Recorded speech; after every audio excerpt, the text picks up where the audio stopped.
आप देख रहे हैं ENI live next generation media.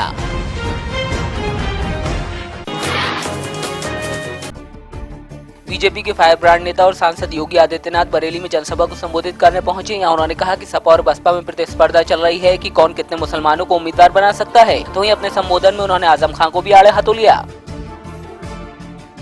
Sapa और बसपा इन अवैध कत्ल खानों को संचालित करने वाले तत्वों को टिकट देती है, उनको प्रश्रय देती है।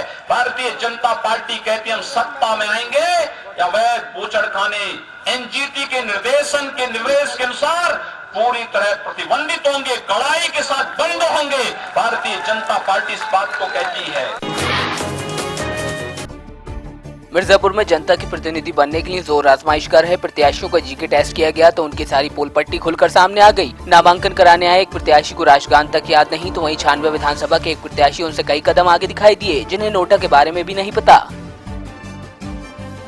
तो हिंदी बोला ना, हम बोला नोटा अगर यूज करना हो गया जनता के तो क्या करेगी, कहाँ बटन दबाएगी? अब वोट नहीं देंगे। एमएलए क्या होता है? एमएलए का फुल फॉर्म मालूम है आपको? जी एमएलए होता है और क्या? नहीं, फुल फॉर्म क्या होता है? ये मेंबर ऑफ विधानसभा, हाँ असेंबली। और राष्ट्रगान किसने लिखा विधायक जी? अब ये जो लिखा होगा आपको मालूम है। उन्नाव में बसपा सुप्रीमो मायावती ने जनसभा को संबोधित किया। सपा, कांग्रेस और बीजेपी को मायावती ने जमकर आड़े हाथों लिया। उन्होंने कहा कि सपा सरकार में गुंडों का राज कायम है तो वहीं बीजेपी पर हमला बोलते हुए उन्होंने कहा कि केंद्र की मोदी सरकार ने नोटबंदी करके आम और गरीब लोगों को लाइन में खड़ा कर दिया है। जालौन की कालपी विधानसभा क्षेत्र के कुठौंद कस्बे में कांग्रेस के वरिष्ठ नेता और राज्यसभा सांसद प्रमोद तिवारी ने कांग्रेस प्रत्याशी उमाकांति सिंह के समर्थन में जनसभा को संबोधित किया। यहाँ उन्होंने भाजपा नेताओं पर जोरदार हमला बोला। उन्होंने कहा कि किसानों को तबाह होने और लोगों को मोदी सरकार की नीतियों से बचाने के लिए गठबंधन जरूरी था।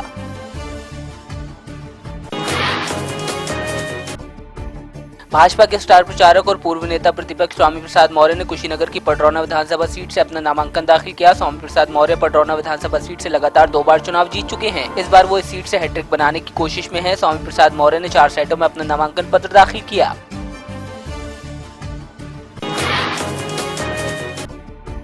बलिया में छठे चरण के चुनाव के लिए नामांकन के 7वें दिन कुल 52 प्रत्याशियों ने अपना पर्चा दाखिल किया। इस दौरान प्रत्याशियों ने अपनी प्राथमिकताओं को बताया तो वहीं कई प्रत्याशियों ने मौजूदा सरकार और भ्रष्टाचार समेत अपराध और अपराधियों को बढ़ावा देने की बात कही। उधर नामांकन के दौरान झड़प भी हुई जिसकी वजह से पुलिस को हल्का बल प्रयोग करना पड़ा।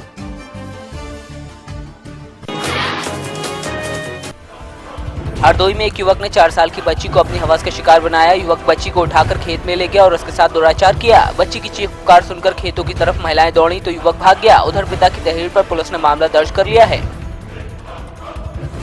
इस संबंध में तुरंत SO के द्वारा मुकदमा लिखा गया है और जो भी मेडिकल परीक्षण की कार्रवाई है वो चल रही है।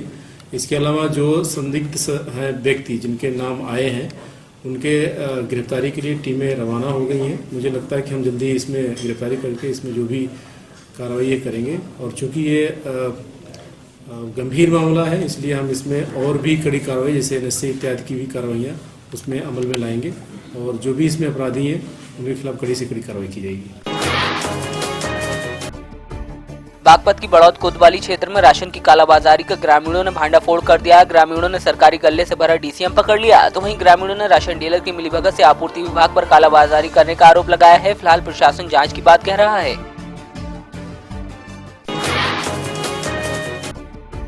श्रावस्ती में सैकड़ों चौकीदारों ने धरना शुरू कर दिया है। चौकीदारों की माने तो उन्हें महज 1500 रुपए मानदेय दिया जाता है और पिछले पंचायत चुनाव की ड्यूटी का भी मानदेय उन्हें नहीं दिया गया। चौकीदारों ने चेतावनी दी है कि अगर उन्हें मानदेय नहीं दिया गया तो विधानसभा चुनाव का बहिष्कार करेंगे।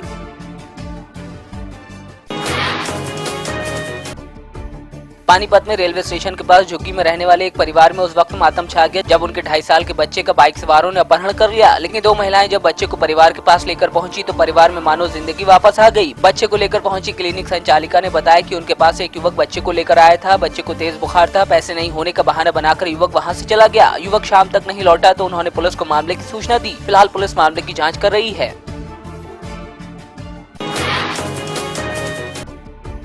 पश्चिमी चंपारण के बेतिया समाहरणालय के सामने अखिल भारतीय विद्यार्थी परिषद के छात्रों ने अपनी समस्याओं को लेकर जाम लगा दिया। इस दौरान राजकुमार शुक्ला इंटर कॉलेज प्रशासन पर धोखाधड़ी जैसे आरोप लगाए गए।